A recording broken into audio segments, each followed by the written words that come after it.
নমস্কার বন্ধুরা, আমি ঐন্দ্রিলা এবং আপনাদেরকে সাথে নিয়ে চলেছি ওয়াইল্ড ইন্ডিয়া ট্রাভেলসের গ্রুপ ট্যুর রংটং এবং লাটপাঞ্চারে। গত পর্বে দেখিয়েছি কিভাবে আমি সপরিবারে শিয়ালদা থেকে তিস্তা তোরসা এক্সপ্রেসে করে চলে এলাম নিউ জলপাইগুড়ি স্টেশনে। এখান থেকে এবার আমাদের যাত্রা শুরু হবে।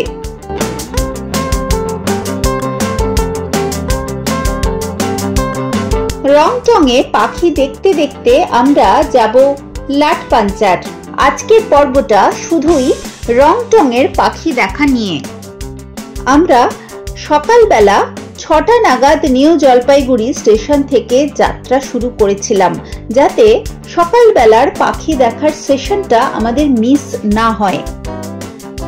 আকাশ এখন বেশ মেঘাচ্ছন্ন, তার মধ্যে আমরা টুকটাক পাখি দেখা শুরু করলাম। যেহেতু আমাদের 5টা গাড়িতে 5 জন গাইড ছিলেন, তারাই আমাদের একটা জায়গায় দাঁড় করালেন। এখানে হ্যাবিটেটটা দেখে বোঝা যাচ্ছে যে হালকা হালকা জঙ্গল যেরকম রয়েছে সেরকম পাশে এটা হচ্ছে কোনো এক নদীর খাত। হয়তো বর্ষায় এখানে জল ভরে ওঠে। এখন তো কোনো জলই নেই। এই নদীর পাশ দিয়ে দিয়ে একটুখানি চললাম। এখানে পায়েড হর্নবিল এক জোড়া দেখতে পেয়েছিলাম। তারপর দেখলাম অন্যান্য আরো বেশ কিছু পাখি একটা জায়গায় জটলা করছে এবং কোনো একটা পাখিকে দেখে তারা ডাকাডাকি ওড়াউড়ি করছে। পাখির এই বিশেষ বিহেভিয়ারটা লক্ষ্য করে আমি আগেও অনেকবার প্যাঁচা দেখতে পেয়েছি, এবারেও তার অন্যথা হলো না। গাইড দেখালেন যে এখানে বসে আছে একটি ব্রাউন ফিশ আউল। একসাথে আমরা এতজন মিলে একবারে পাখিটার কাছাকাছি গিয়ে দেখতে পারবো না, তাতে পাখিটা ডিস্টার্বড ফিল করতে পারে। সেই জন্য আমরা 2-3 জন 5 জন করে করে ছোট ছোট দলে ভাগ হয়ে পাখিটার কাছে গিয়েছিলাম। আমরা যদি একটু ধৈর্য সহকারে পাখি দেখতে পারি এবং অকারণ হইচই না করি, তাহলে কিন্তু বড় দল নিয়েও খুব সুষ্ঠুভাবে বার্ড ওয়াচিং করা সম্ভব। সেটা এই ট্যুরে আমি প্রতি মুহূর্তে টের পেয়েছি।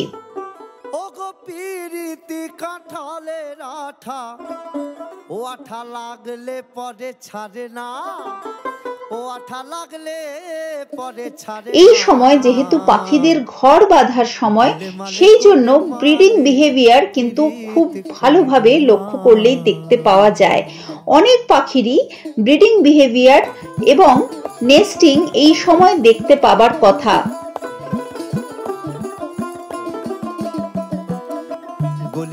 গোলে মালে পীড়িত কইরো না, গোলে মালে পীড়িত কইরো না। আবার পীড়িতি কাঁঠালের আঠা, আবার পীড়িতি কাঁঠালের আঠা। ও আঠা লাগলে পরে ছাড়ে না, ও আঠা লাগলে পরে ছাড়ে না। গোলে মালে পীড়িত কইরো। বাংলায় এই পাখিটাকে মদনা টিয়া বলে। এখানেই দেখলাম হিল ময়নাও।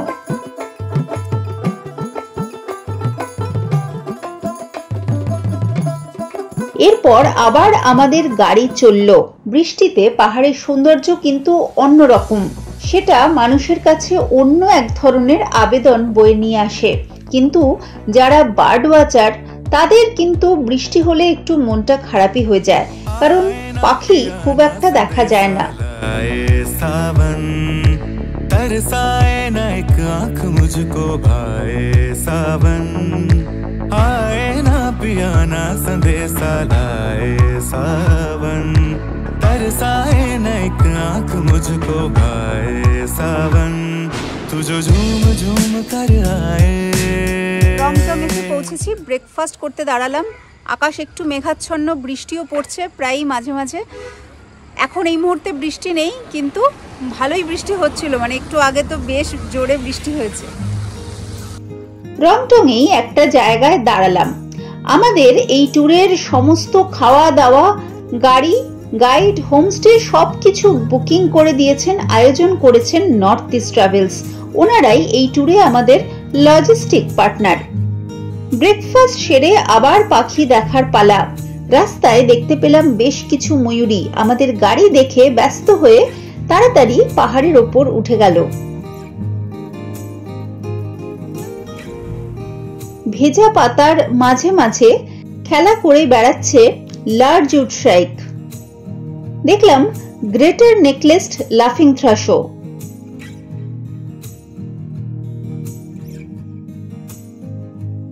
রংটং পাখি দেখার জন্য যতটা সুন্দর, সাধারণ পর্যটকের কাছেও কিন্তু ততটাই আকর্ষণীয়। যারা পাখি দেখেন না, এমনি প্রকৃতি প্রেমী, তাদেরও কিন্তু এই জায়গাটা ভালো লাগবে। তার কারণ পাহাড়ের সৌন্দর্য এবং পাহাড়ের ঢালে চা বাগানের সবুজ রূপ, এটাও কিন্তু দেখতে ভীষণ ভালো লাগে। তবে আমরা এখানে প্রাকৃতিক শোভা দেখার জন্য কিন্তু দাঁড়াইনি। এখানে আমরা একটা পিন টেইলড গ্রিন পিজিয়নের বড় ঝাঁক দেখতে পেয়েছি।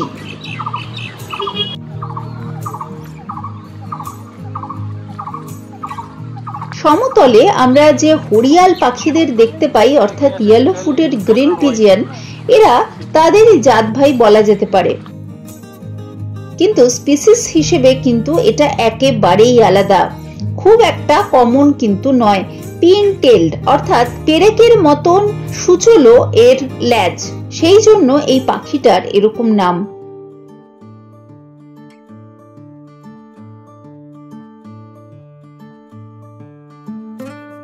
হরিয়াল যেমন বট গাছে ভীষণ দেখা যায়, তেমনি এই পাখিটাও বট ফল খেতে ব্যস্ত। তবে এই ঝাঁকের মধ্যে থিক বিল্ড গ্রিন পিজিয়নও ছিল, সেটা অপূর্ব সুন্দর দেখতে। সংখ্যায় এরা পিনটেইলডের মতন এতগুলো না হলেও একই ঝাঁকে ঘুরছিল।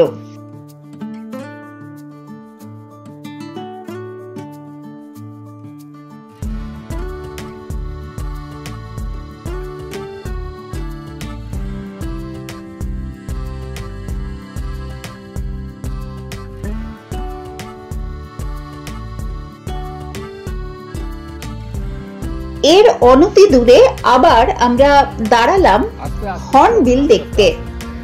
কিছুক্ষণ আগে যেটা দেখলাম সেটা ছিল পায়েড হর্নবিল, আর এটা হচ্ছে গ্রেট হর্নবিল।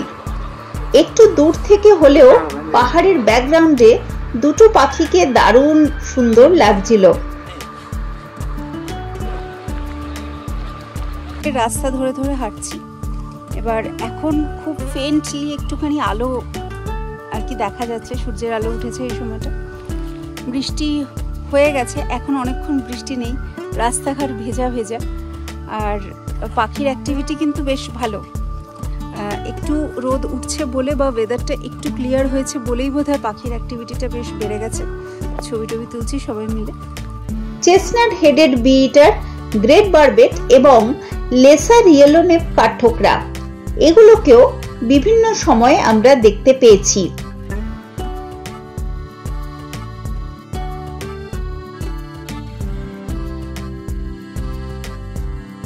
একটা গ্রুপ সামনে এগিয়ে গেছে, আরেকটা গ্রুপ গ্রিন বিল্ড মালকোহা দেখার জন্য পেছনে আছে। মালকোহা পাখির প্রতি কিন্তু পাখি প্রেমীদের একটা আলাদাই আকর্ষণ। আকারে এই পাখিটা এত বড় আর দেখতেও ভীষণ সুন্দর। এটা গ্রিন বিল্ড মালকোহা। যদি ভালো করে দেখেন তাহলে বুঝতে পারবেন এর ঠোঁটটা সবুজ রঙের।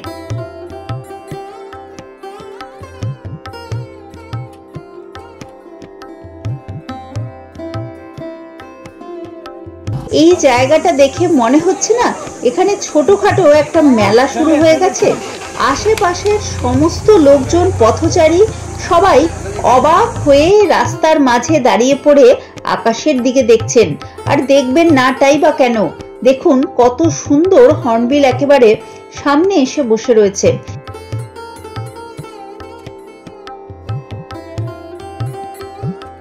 এটাও কিন্তু গ্রেট হর্নবিল, তবে আগের পাখিগুলোর থেকে এই পাখিটা আকারে অনেকটা বড়।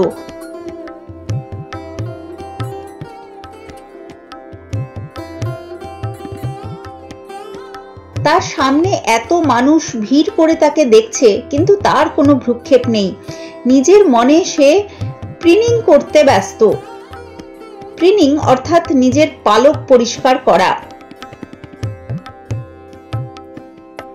লাটপাঞ্চার এবং রংটং এর অনেক পাখি ইম্পর্টেন্ট হলেও এর মধ্যে মূল আকর্ষণ কিন্তু এই ধনেশ। এখানে বেশ কয়েক রকমের ধনেশ কিন্তু দেখতে পাওয়া যায়। তার মধ্যে আপনাদেরকে এখনই আমি 2 রকমের ধনেশ অলরেডি দেখিয়ে দিয়েছি। আরো কিছু দূর যাবার পর আরেক স্পেশাল পাখির সাথে দেখা হলো। ভারতবর্ষের মধ্যে যতগুলো শিকারী পাখি আছে তার মধ্যে সব থেকে ছোট হলো এই কলার্ড ফ্যালকনেট পাখি।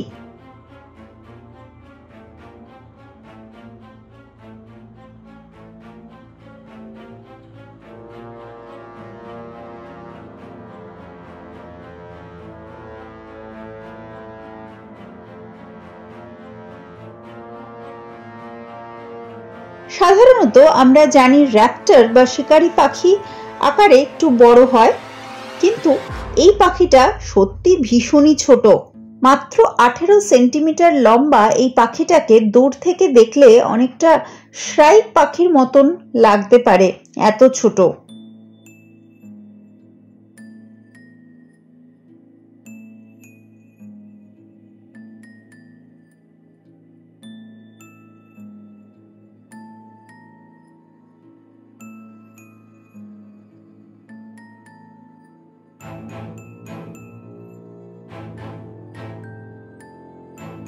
তবে এমন একটা জায়গায় বসেছে যে ভালো করে ছবি তোলা গেছে। আমরা যতজন ছিলাম প্রত্যেকে একটু সময় নিয়ে নিয়ে পাখিটার ছবি তুলতে পেরেছি। বারবার সে উড়ে গিয়ে শিকার ধরে এনে আবার এখানেই বারবার এসে বসছে। এই বিহেভিয়ারটার জন্যই কিন্তু একই জায়গায় বারবার এই পাখিটাকে দেখতে পাওয়া গেছে। অনর্থক এর পেছনে ছোটাছুটি করতে হয়নি। তবে এখানে ওর নেস্টও রয়েছে। দেখুন, গাছে একটা ছোট্ট গর্ত দেখতে পাওয়া যাচ্ছে, এটাই ওর বাসা। ঘুরতে ঘুরতে চলে এলাম শিবাখোলা বা শিবখোলা।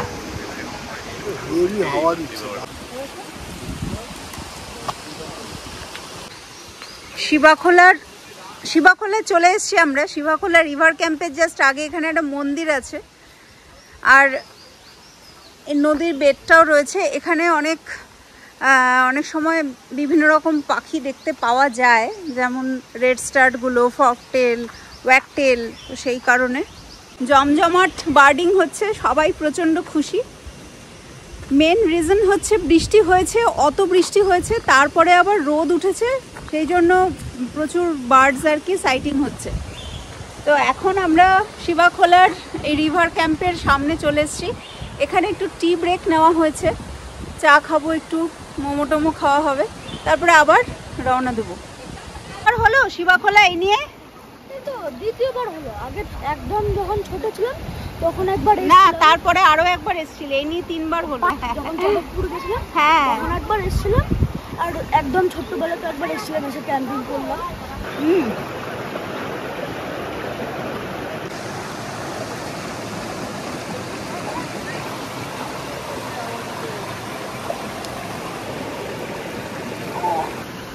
শিবাখোলায় চলে এসেছি। এখানে কিন্তু ফকটেল পাওয়া যায়, রেড স্টার্ট পাওয়া যায় 2 রকমের।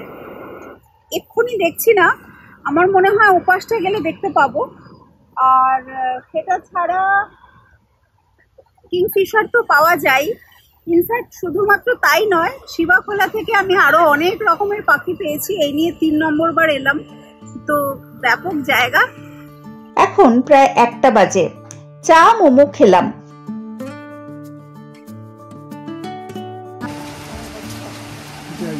মোমো চলে এসছে, মোমো দিয়েছে, যে যার নাও লাগলে আমি আরো বলে দেবো।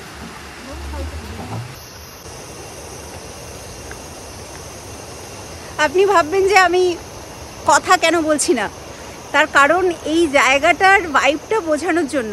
এখানে শুধু নদীর জলের শব্দ আর ঝিঝি পোকার ডাক, আর মাঝে মধ্যে পাখির ডাক আর কি শোনা যাচ্ছে, ব্যাস, আর কিছু নেই। মাঝে মাঝে গাড়ি গেলে অবশ্য সেই সাউন্ডটাও আছে। পেছনে এই যে চা আর কি সবাই খাচ্ছে, এখানে শিব মন্দিরটা এখানেই। তো আমি একটুখানি সামনে এগিয়ে যাচ্ছি, দেখি।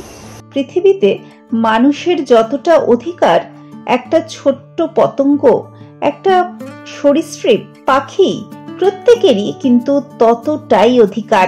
একটা জায়গায় দেখলাম মাটির ভেতর থেকে বেশ কিছু মথ একে একে বেরিয়ে যাচ্ছে। কোনো কোনো মথ মাটির তলায় তাদের জীবন চক্র সম্পন্ন করে।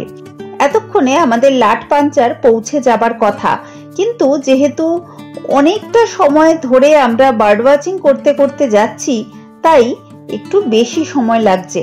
এরপর দেখতে এলাম ব্ল্যাক বাজা পাখি। সবাই গাড়ি দাঁড় করিয়ে মাটিতে ভালোভাবে বসলাম, যাতে পাখিটার সামনে ডিস্টার্ব ক্রিয়েট না হয়। পাখিকে বিরক্ত করে কিন্তু কখনোই ভালো ছবি পাওয়া সম্ভব নয়।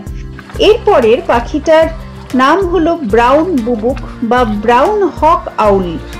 খুব সকালে বা সন্ধ্যের দিকে অনেক বেশি অ্যাক্টিভ থাকে, কিন্তু এখনো আমরা বেশ ভালোভাবে ছবি পেলাম। সারা গায়ে সাদা এবং খয়েরি পালক এবং উজ্জ্বল বড় বড় হলুদ রঙের চোখ। ব্রাউন বুবুক পাখির রূপ কিন্তু আলাদা রকমের সুন্দর। আমাদের দেখে ডাকতে ডাকতে হঠাৎ করে ওর ডাক শুনে এসে হাজির হয়েছে Asian bird আউলেট।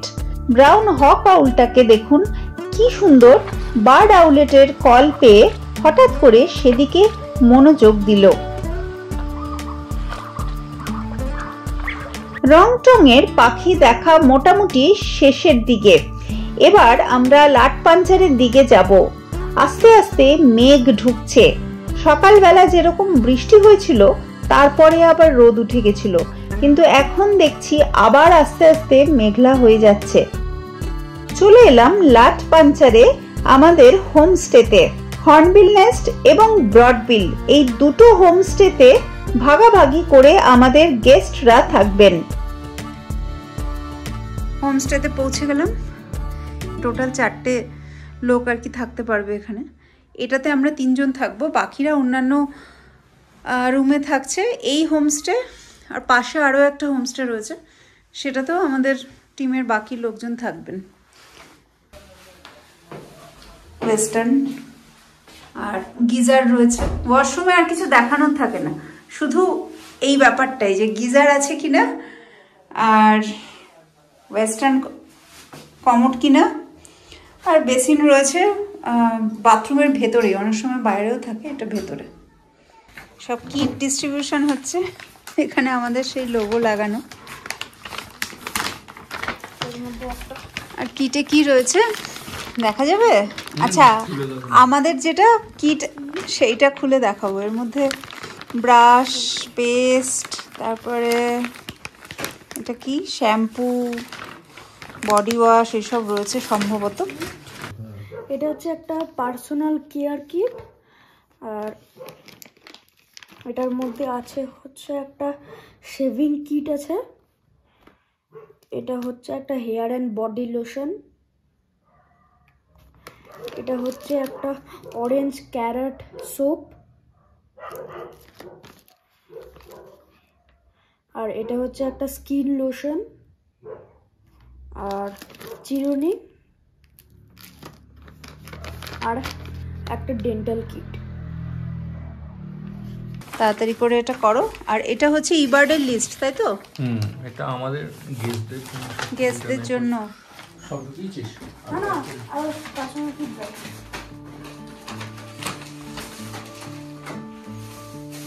North east travels অর্থাৎ আমাদের লজিস্টিক পার্টনার এবং আমাদের তরফ থেকে আমাদের অতিথিদের জন্য এই কিটটা দেওয়া হয়েছে। আমরা একে একে সবার ঘরে গিয়ে গিয়ে এই কিটটা দিয়ে এলাম। সবাই যে যার রুমে চেক ইন করে গেছেন। ফ্রেশ হয়ে স্নান করে এবার লাঞ্চ করার পালা। আজকে রংটংয়ের বাড়ি একটা দুর্ধর্ষ হয়েছে। আমি যখন সকালবেলা বৃষ্টি হচ্ছে তখন আমি ভাবছিলাম যে কি করবো, বৃষ্টি থেমে যাওয়ার লাঞ্চে ছিল উচ্ছে ভাজা, ভাত, ডাল, তরকারি এবং তার সাথে ডিমের কারি। তবে ভাববেন না, খেয়ে দিয়ে আমরা রেস্ট নেব। খেয়ে দিয়ে আবার আমরা বিকেল বেলার বার্ডিং সেশনে বেরোবো। ट्रोगन टाइम, ट्रोगনের জন্য 2টো গাড়ি বেরিয়ে গেছে। दो गाड़ी निकल गया ना। हाँ, मेरा वो कैमरा बाइनोकुलर। তাড়াতাড়ি, ট্রোগানের সময় চলে যাচ্ছে। ট্রোগান এরপর বাড়ি চলে যাবে, ঘুমিয়ে পড়বে ট্রোগান। তবে লাট পাঞ্চারে আমরা কি কি পাখি দেখলাম সেটা বলবো আমার পরবর্তী ভিডিওতে, অর্থাৎ লাট পাঞ্চার পর্বে। সেই পর্বটা কিন্তু অতি অবশ্যই দেখবেন। এই পর্বটা এখানেই শেষ। ভালো লাগলে লাইক করুন। আপনার প্রকৃতি প্রেমী, ভ্রমণ প্রেমী বন্ধুর সাথে এই পর্বটা শেয়ার করতে ভুলবেন না। ওয়াইল্ড ইন্ডিয়া ট্রাভেলসকে ফলো করুন ফেসবুকে এবং ইনস্টাগ্রামে।